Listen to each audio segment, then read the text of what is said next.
Revelation 3947. From the 29th of December 1946. Unification of different schools of thought during the battle of faith.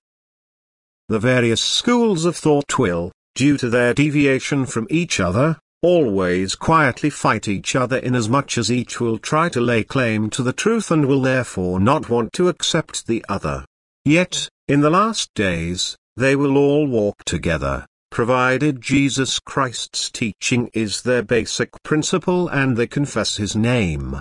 Then, all other differences will disappear into the background, because every spiritual aspiration will be fought and every spiritual aspirant will therefore seek to meet other people of like mind.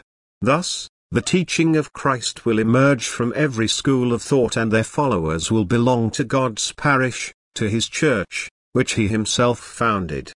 They will belong to this church because of their faith in Jesus Christ, in spite of belonging to different schools of thought.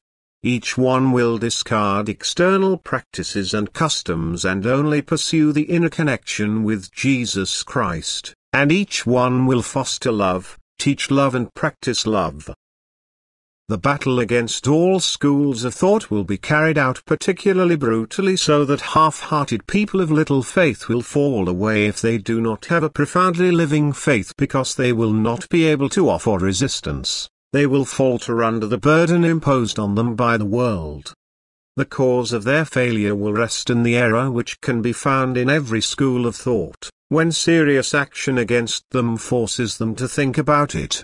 Any person who lives within truth due to his loving actions and correct instruction by God's chosen servants will also muster the strength of faith and not waver during any hardship, because the truth will give him strength as well as perception.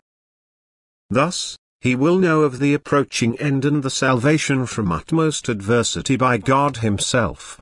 However, he will not be able to find this perception through misguided teachings, and his faith will falter and desert him when he is confronted by the serious choice to either confess Jesus Christ before the world or to deny Him.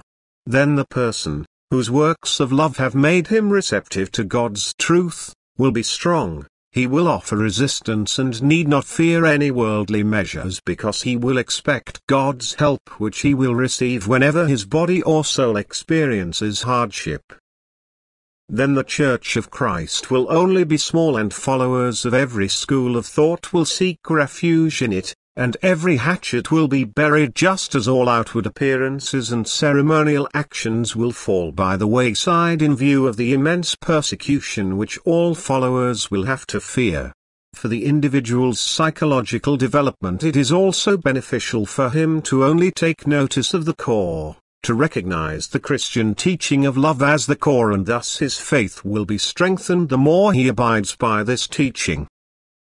The group of believers will get smaller. It will only be a small flock, but they will live in the truth, in the right knowledge, and they will survive the hardest trials of the last days and emerge as victors, because the Church of Christ will be victorious and embrace all who live in love and faith, who acknowledge Him before the world and are filled by His Spirit as a result of their continuous actions of love.